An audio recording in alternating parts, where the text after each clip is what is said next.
Years ago, I fell asleep on my mother's living room sofa. She was already in bed, but my brother was out somewhere. Sometime in the middle of the night, I woke up to see something standing over me and covering me with a blanket. It looked like a man wearing a bandana.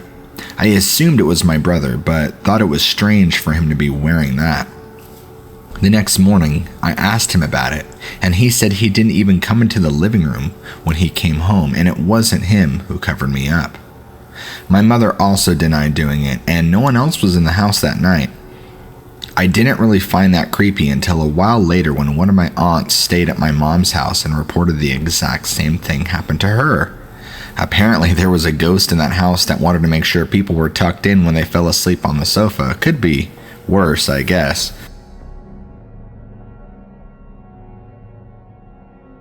My mother-in-law was a very funny and cool woman. She and my wife were really close, and sadly, she passed away when our son was only about 4 months old.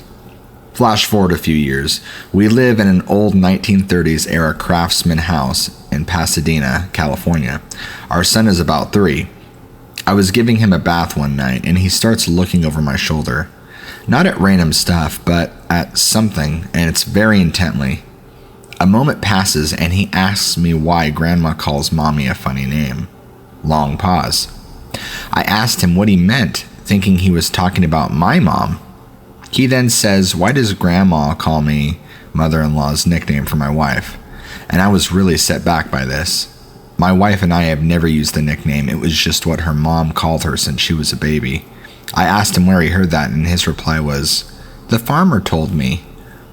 I asked him who the farmer was, and he replied that it was his friend. I tell my wife this story later, and she of course reduced to tears over the whole nickname thing. We both know there's no way for him to know this, and we just kind of marvel at it. Flash forward to the next weekend, and my son is playing in his room. My wife is at work, and I'm at home. I hear him start talking like he's having a conversation. He's saying things like yes, no, I don't know that, and then some laughing. Well, I go into his room and ask him what he's doing, and he says he's playing. I ask with who, and he says the farmer. Now at this point, I'm already thinking about the freaking Exorcist movie and Captain Howdy. It's a little unsettling. I ask him where the farmer says, and he says he left when I came in. The hell? So my wife gets home, and I tell her this story, and now she's just as weirded out as I am. We have no idea what to do, and figure if it happens again, we'll have to do something. A few days later, in the middle of the night, we both overhear our son saying the following. "Grandma says you and I can't be friends anymore." Wife and I go check on him, and both of us a little freaked. He's just sitting up in bed, and I ask if he's okay, and he says, "Yeah, Grandma says I can't play with the farmer anymore." He never once mentioned the farmer again. Not ever. He's 13 now and doesn't even remember any of it. We do, though.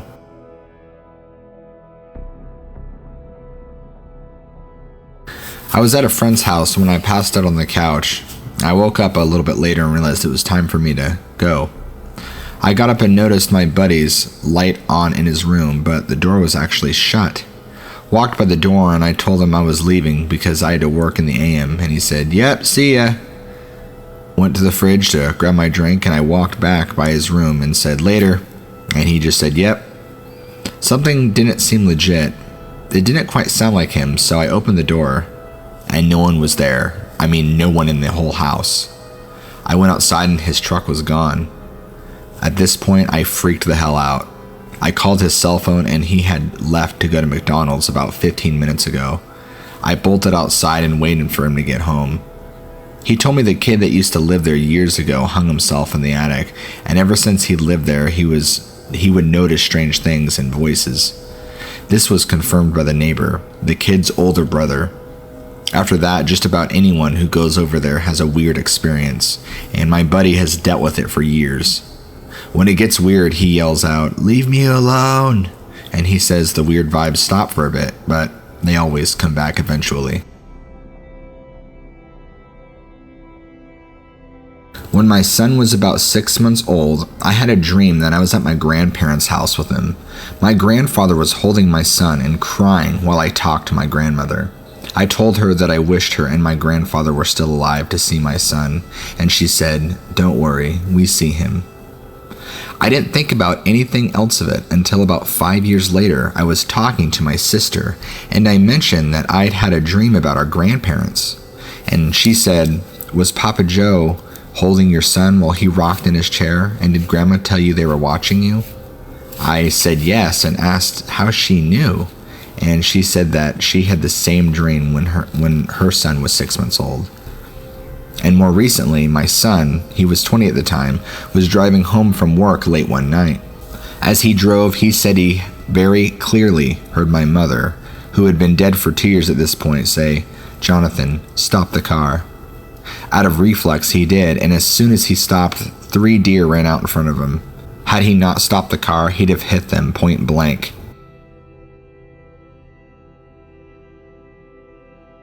My mother died in December of 2009. One day, I was cooking on the gas stove and was alone in the house. I remembered a load of clothes in the basement that needed folding. I figured the meat cooking would be okay if I just ran down long enough to throw the clothes in a basket and ran back up, so I left it cooking. When I was downstairs, clear as day I heard my mom say, "Don't worry, I've got it." I don't know what exactly I was thinking, but I recall being calm, and so I stayed downstairs and folded the load of clothes. When I finished and came upstairs, the burner was still in the on position, but there were no flames or gas coming from it. I cut it off, and then back on, and it worked fine. It was as if she had cut it off for me.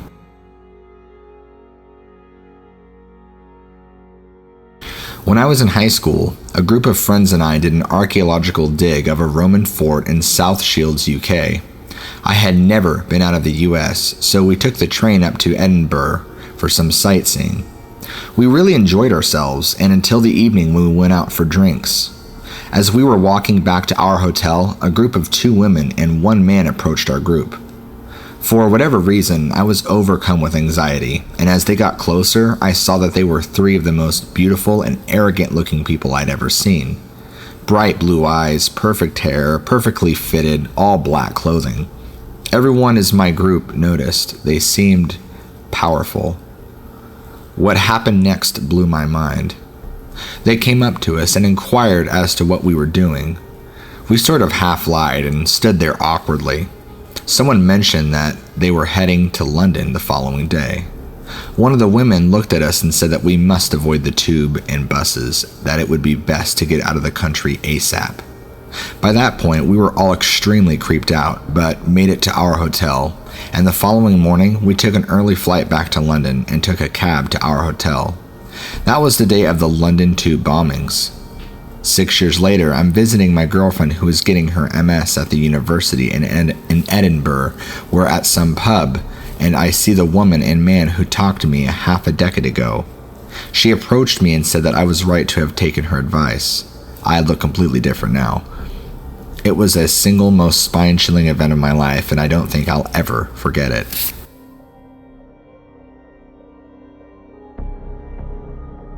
My mom had a seizure in her sleep. She was epileptic, got wrapped up in her blankets and suffocated herself. Paramedics were able to get her breathing again and loaded into an ambulance. This was very early in the morning, like around 4:30 a.m. I was tasked with calling family to tell them that my mother was in the hospital. The first and most important phone call I had to make was to my grandmother, her mother. Before I had a chance to grab the phone and call, the phone rang. It was my grandmother calling. Now this would have been about 5:30 in the morning, but about 2:30 in the morning in her time zone. She wanted to tell us that she'd seen my mother bathed in golden light and claimed they'd talked and that she was dead, but headed to a better place now. At this point, I didn't know my mother was going to die. My father was at the hospital with her and didn't know she was going to die yet. The doctors didn't know she was brain dead yet, but somehow my grandmother knew and contacted me. Incredibly spooky.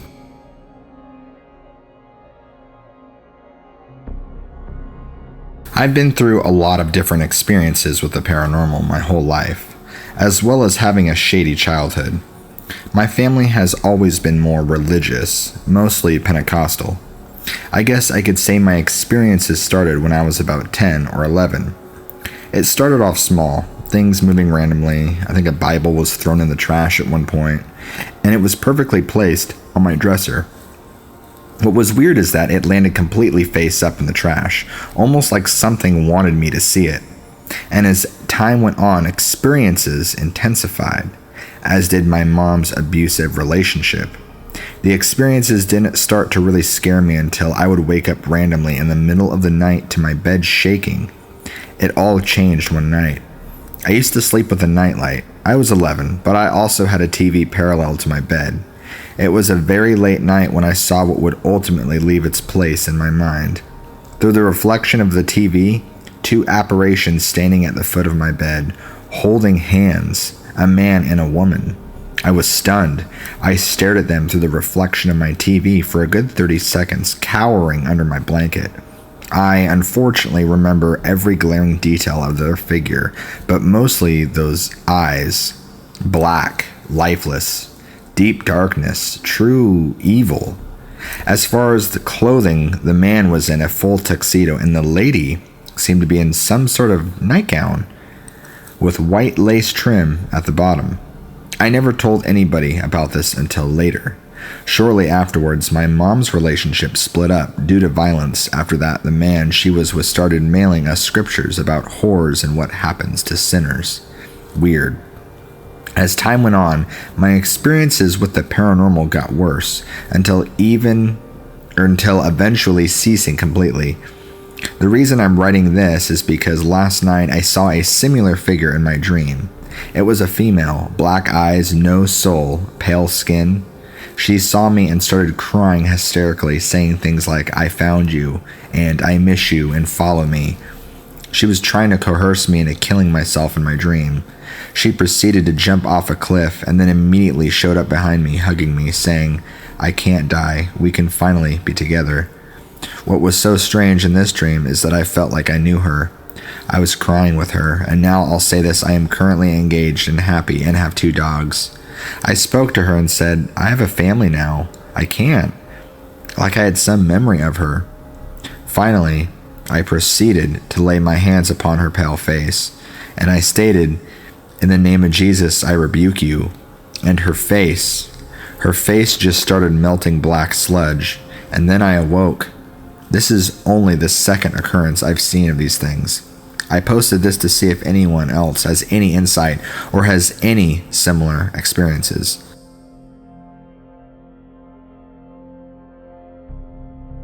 This story takes place in mid-September of 2008 in Southern Oregon, Jackson County to be exact. My friend, his father, and I decided to go hike Pilot Rock out past Ashland. Now, I had never really gone out in that direction, and his father knew the road to get out to the proper turnoff, but was not exactly sure which left off the road it was. We decided to turn down the road that seemingly led to the parking area for hiking. The road seemed to go forever, and I remember us discussing how long it was and how it was not very well maintained, even for a relatively small hiking area. As we rounded a corner, there were about 30 burnt-out cars lining the road and then forming a road block in front of us. Behind the cars were those steel highway rail guards. The freakiest thing was that spray painted all over the cars in neon colors were the words, "Get out, turn around." We immediately turned around and left as soon as possible. I have never met anyone that knows about this road or has heard about it. This story is about 10 years old, but it still gives me the chills.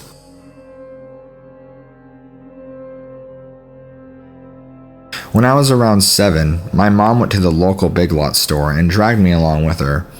After following her around the store, we finally make it to the cash register. I was standing behind my mom in line, looking at things on the shelves by the register. I can't remember if the store was busy or not, but nonetheless, a lady got behind us in line. I didn't notice her at first, since I was in my own little world while I was waiting in line with Mom, but after a short time of still waiting, I get the eerie feeling that someone is staring at me. I look around to see if anyone was really staring at me, and I look up to see the woman behind my mom and I just staring at me. Her gaze was full of despair, and it scared the hell out of me. Mom was still facing forward, so I tug on her arm and asked her why the lady is staring at me, which I'm sure the lady heard. Mom turned to look back at the lady, and Mom went wide-eyed. She didn't say anything to the woman and just pulled me in front of her. I kept asking who was the lady, and she just told me to be quiet. We finally checked out and left the store, and as we walked out the door, I looked back once more to see the lady still staring at me. I was creeped out and frustrated that Mom wouldn't tell me who she was. I thought the lady was one of Mom's friends at first because she looked familiar. We got in the car and Mom started to drive only to see the lady walking out of the store as we pulled out of the lot. I kept asking who that lady was, and she told me it was the mother of the murdered girl who was found recently. I remembered the story being covered everywhere for weeks. A girl abducted from her home, and after a long search, her body was discovered naked and partially decomposed. The girl was my age, went to another elementary school near mine, and we had similar features, both having long blonde hair, blue eyes, and a fair complexion.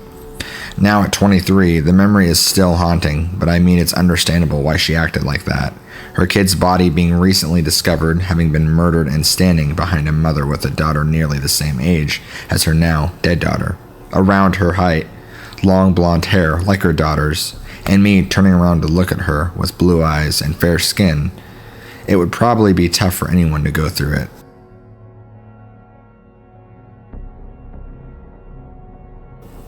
It was around 10 p.m. There was a storm coming, but it hadn't hit yet. No rain, but a little lightning. My mom and I heard a banging on the roof, and it sounded like something is legit on our roof banging a hammer on it. It was so loud. My cat went out and was looking up at the roof where the banging was, and then she moved outside and started watching in the sky. The banging lasted about 10 minutes. And then the banging stops, and she turns her head really fast to the left, like she's seeing something shoot across the sky. Then we noticed an orb coming down, and she chased it off. And then we hear a bang on the house across the street on their roof, and only seconds after it stopped on ours. It was only one bang though, and it was so terrifying. My mom's phone wouldn't work on camera or Snapchat it. Her phone completely froze. Luckily, I got a few videos, but not even half of what happened. My cat was scared and hesitant to leave the house the next day. I went over the footage in slow motion, and seeing a glowing bright blue light, I could see this in real life, but I figured it was lightning. I remember wondering why the lightning was not lighting up the sky and only lighting up certain parts outside, which is why I started to video so I could check it later. I screenshot some of the videos and edited the brightness so I could see better. We also noticed that there is a black thing in the sky, and over 0.3 seconds it goes across the sky. Honestly, I thought it was aliens, but after seeing the photos, it looks like a spirit of some sort. But in another photo, it looks like a gargoyle. We have had both alien and ghost experiences before this. It's not an old house, but it's dark and we get no reception, and it's freezing in the winter. I usually convince myself to find an explanation, but everything adds up and I can't explain it. We've had a lot happen over the last 5 years living here, but not as bad as this. And it usually happens, and then a year goes by and something else will happen. What do you think? Aliens, demon, or angel?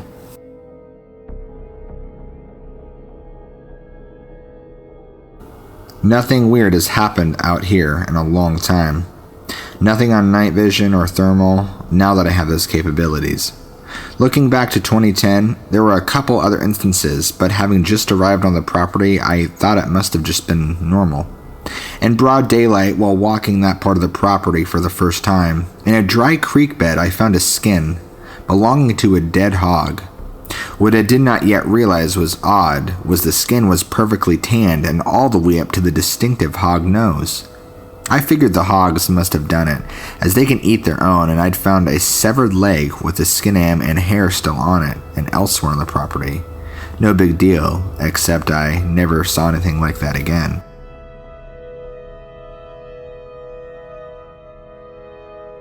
When I was about 10 or something years old, I used to stay up very late at night, and one of these nights I was watching some Minecraft videos because it was popular at the time. While watching the video, I felt like something was watching me. I was getting that feeling all the time around that time that week. My eyes would just be locked staring at the doorway of my room. One of these nights I saw something I regret seeing. It was a huge, dark dog-like figure just standing there. Its eyes glowed blue, and I could hear it growling and snarling towards me. I was frozen in fear. I have never been so scared in my life. I passed out and awoke to it being gone, and I thought it was just a dream until I found my bedroom window wide open and claw marks on the glass. I don't know what I saw, but I hope I never see it again.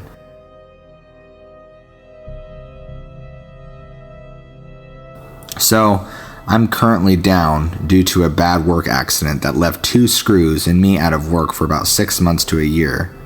So I scared the shadow away, and then it was daytime. My sister and her kids have already moved out, and I was enjoying the peace and quiet.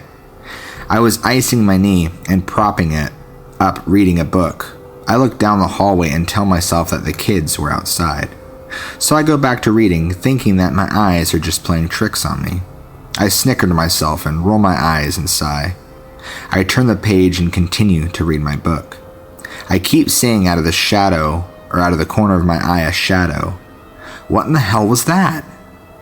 All of our cats come running down the hall and begin to run crazily through the kitchen, dining room, and living room. I keep seeing one of our newest kitties, who is only 3 months old. I hear him growling and hissing towards the hall, and I knew already that the shadow was here again. I look up towards my daughter's room, and it's right there, is between our doors, and I froze in fear. I stood my stance and again repeated, "Go away and you will not return." It just laughed at me and garbled in a deep gargle voice, "You stupid human, I'm only just beginning." Later on that night, I have already put the creepy shadow incident and moved on to the day.